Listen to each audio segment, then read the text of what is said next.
AppFolio just filed Q1 2026 earnings this morning. Revenue $262.2 million, up 20.4% year over year. They beat the street by $6.2 million. On every metric that matters, this was a clean quarter. And yet the stock is sitting at $152.30. That is down 53% from the 52-week high of $326. We have a company that just beat estimates, and the stock looks like it reported a disaster. That gap is the whole episode. EPS came in at $1.18 diluted, 37% earnings growth on 20% revenue growth. Operating margin expanded 390 basis points year over year. None of that is what a broken company looks like. Management also bought back $125 million of stock in Q1 alone, the largest single-quarter repurchase in AppFolio history. They did it at around $152 a share. So the central question we are working through today, is AppFolio a vertical SaaS compounder trading at a once-in-a-cycle discount, or is this a multiple trap where trailing 36 times earnings keeps compressing regardless of execution?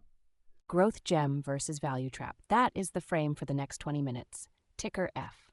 Let us work it. 20,000 customers, the only public pure play in the property management vertical, and an AI product that just entered monetization. There is a lot to unpack here. AppFolio traces its roots to 2006, when it was founded in Santa Barbara as a cloud-first alternative to legacy property management software like Yardi. The founding thesis was that property managers deserved a modern SaaS platform instead of on-premises software built for a previous era. Today, the company serves north of 20,000 residential property management businesses.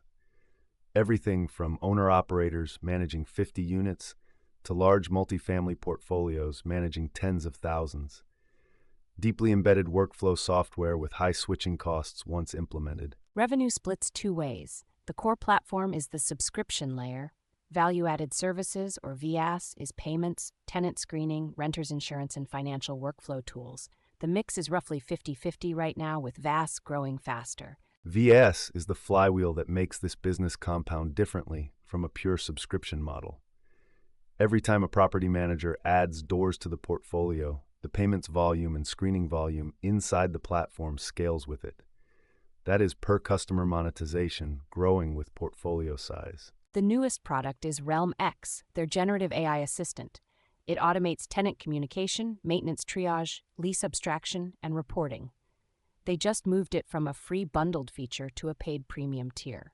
Management says each 1% penetration of the installed base equals about $10 million of incremental ARR. The competitive structure is unusual and important. Yardi is private. RealPage was taken private by Thoma Bravo in 2021.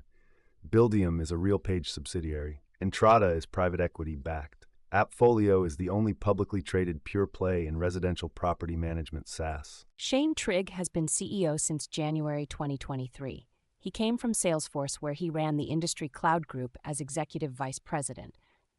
His agenda has been to move AppFolio upmarket into larger portfolios and accelerate VAS attach rates. The numbers broadly support the execution. About 1,600 employees, Santa Barbara headquarters, IPO in 2015, market cap of roughly $5.48 billion at today's price. The reason this episode exists today is Q1 2026 was filed this morning, April 23rd. But the timing is more than just the calendar. Three things converged on this print that make it a genuine inflection point, not just a quarterly beat. First, growth is re-accelerating. Revenue grew 20.4% this quarter versus the 15% range a few quarters back. The narrative that AppFolio was decelerating as it scaled toward $1 billion of revenue has been directly contradicted by the data. Second, operating margin is inflecting in reported numbers, not just forward guidance. We went from 11% for the full year 2024 to 17.1%, trailing 12 months to 19.4% this quarter. Third, RealmX is now a monetized product, not a feature giveaway. This is the first quarter where the AI layer generates incremental revenue.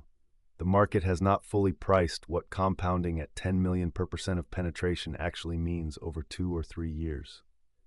And then there is the buyback. $125 million in a single quarter at $152 a share. That is a very direct communication from management about where they think intrinsic value sits relative to the current price. The stock is down 53%, while the underlying business got measurably better. That kind of divergence between price and fundamentals is usually either a trap or an opportunity. Start with the trailing numbers. PE is 35.8 times. Price to sales is 5.5 times. EV/EBITDA is 27 times. On trailing metrics, this looks expensive until you run the forward math. Forward is where the story changes. FY 2026 consensus revenue estimate is $1,115 million. On that revenue figure, the forward price to sales is under 5 times. That is a different conversation. On the FY 2026 forward EPS projection of $6.56, the forward PE is roughly 23 times. For a 20% revenue grower with operating margin heading toward 20%, 23 times forward earnings is not a premium. That is close to fair value. Peer comparison makes the discount starker. Procore trades at 8.5 times revenue on 13% growth, Viva at 13.5 times on 13%, Paylocity at 9.5 times on 15% growth. FCF yield is another anchor.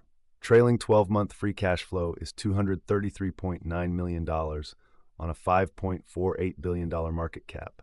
That is a 4.3% FCF yield. Bull math, if AppFolio re-rates from 5.5 times sales to 8 times sales in line with Procore, on FY 2026 revenue of $1,115 million, the implied share price is over $220. Bear math. Sector multiples compress to 4 times sales, and the math runs the other direction. 4 times 1115 is roughly $4.4 billion, which implies a share price around $108. 29% downside with no operational miss. The forward EPS projection path reinforces the bull case timing. $6.56 this year, $7.96 next year, $9.36 in 2028. That is a PEG ratio of roughly 1.1 at current prices. 1.1 is close to fair for quality. My synthesis is that the stock is priced for slow or declining growth when the reported numbers show the opposite. The multiple should be higher than 5.5 times sales. The question is whether sentiment corrects or the multiple just stays wrong. The 8-quarter revenue series has one inflection you want to understand. Q2 2024 was $197 million, Q3 was $205, Q4 dipped slightly to $203. The market read that sequential dip as the beginning of a deceleration cycle. They were wrong. Q1 2025 came in at $217, Q2 was $235, Q3 was $249, Q4 held at $248, essentially flat sequentially, which reset some of the enthusiasm, and then Q1 2026 printed $262. What the chart tells you is that growth re-accelerated out of the Q4 2024 trough and has been sustained for 5 consecutive quarters. That is not a bounce, that is a trend. The deceleration trade has been structurally wrong for over a year. The composition story matters here. VAS is growing faster than core. Revenue per customer is rising because payments volume, screening volume, and insurance attach are all scaling with portfolio size inside the existing customer base. The clean takeaway is that there is no deceleration signal in this series. The stock has a 53% discount to its high, while the revenue chart is making new highs every other quarter. That is an unusual setup. Growth at the company level is accelerating as they move upmarket. The mid-market property managers managing several thousand doors generate disproportionately more VAS revenue than the small operators. Portfolio mix is shifting in a positive direction. Now let us move to the profitability structure. Revenue at 20% is notable, but how AppFolio converts that growth to operating income and free cash flow is what makes the valuation thesis compelling. Gross margin came in at 63.8% this quarter, up 30 basis points year over year. Gross margin is essentially stable in the low to mid-60s range. Real story is below the gross line. Operating margin was 19.4% in Q1 2026. Full year 2024 was 11%. Trailing 12 months is 17.1%. That is 600 to 700 basis points of expansion in roughly 6 quarters, and the slope is still pointing up. Where does operating leverage come from in a SaaS business?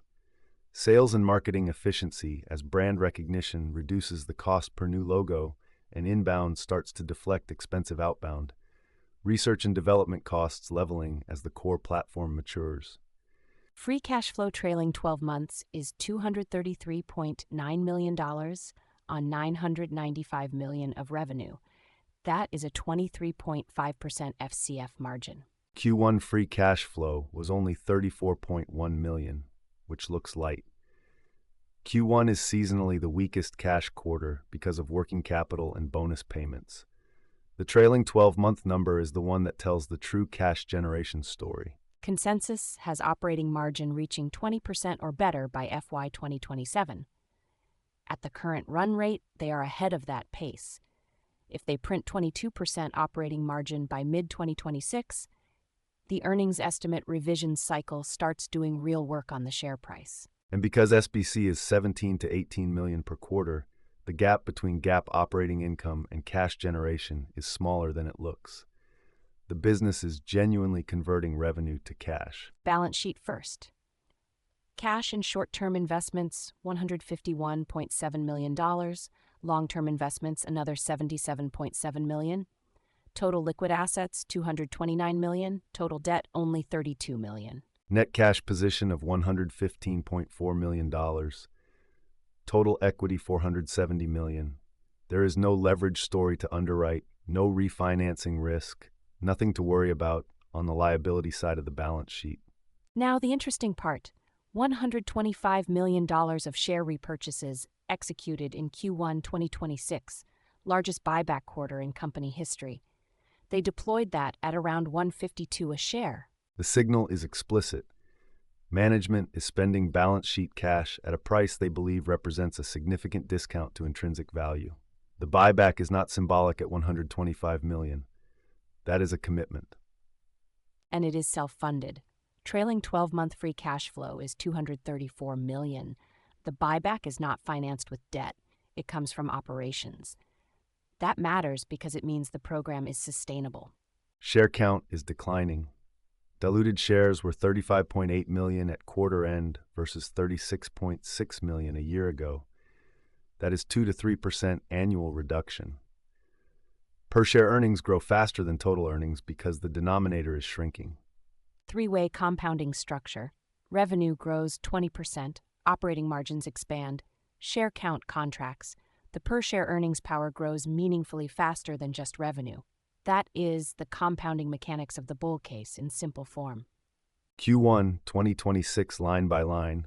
Revenue $262.2 million versus consensus $256 million. A $6.2 million beat, about 2.4% above the street.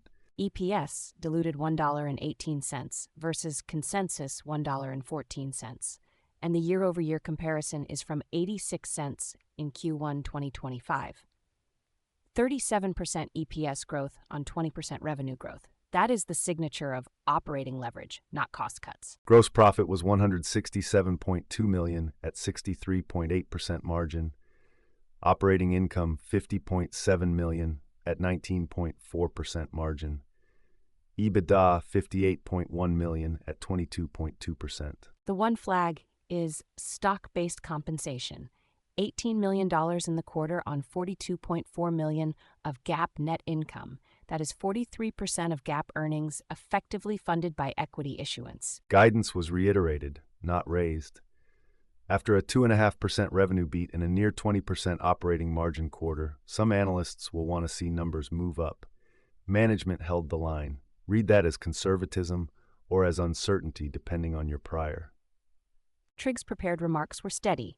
He highlighted RealmX adoption and VS attach rates as the primary growth drivers. Boring clean beat with a held guide and a massive buyback. That is the profile you want from a management team executing a deleveraging narrative. One more note on FCF. Operating cash flow was $34.3 million for the quarter, light for the quarter, but seasonally expected. The trailing 12-month FCF of $234 million is the number that defines the cash generation story. Sell-side posture is uniformly bullish. JP Morgan, Piper Sandler, D.A. Davidson, KeyBank, and Keefe, Bruyette and Woods are all at the equivalent of buy, overweight, or outperform. 0 sell ratings in the current coverage universe. Average 12-month price target is around $215. Against a stock at $152, that implies roughly 41% upside to consensus. That is a wide gap, and it has been wide for several quarters without closing. The disconnect between analyst targets and market price is worth thinking about. It usually resolves one of two ways. Either the targets come down as analysts lose patience, or the stock rallies toward the target. The former is the bear scenario. The latter is the bull. The cohort explanation is meaningful here. Small and mid-cap software has been broadly derated. APPF is not being singled out, it is being treated like its peers. If the SaaS complex re-rates, AppFolio re-rates faster than most because its fundamentals are cleaner. The recurring caution in analyst notes is competitive pressure from the private rivals. Yardi, RealPage, Buildium, and Entrata are all investing in AI features. That is the one theme that shows up across almost every firm's risk section. The counter to the rivals argument is structural. Yardi and RealPage cannot be shorted, cannot be benchmarked publicly, and cannot easily steal wallet share from deeply embedded property management software. The theoretical competitive threat and the practical switching reality are quite different. Bull case in 5 legs. Leg 1, Realm X AI monetization. The AI assistant moved from a free bundled feature to a paid premium tier this quarter. Each 1% of the installed base that converts to the paid tier adds roughly $10 million of incremental annual recurring revenue. Leg 2, VAS flywheel. Payments, tenant screening, insurance all scale with portfolio size under management. VAS already represents half of total revenue and is growing faster than core. As AppFolio moves up market into larger property managers, the per-customer VAS revenue compounds with door count. Leg 3. Operating margin expansion has real runway. 11% full year 2024 to 19.4% this quarter in 18 months. If they reach 22% by mid-2026, consensus earnings estimates move meaningfully higher. Leg 4.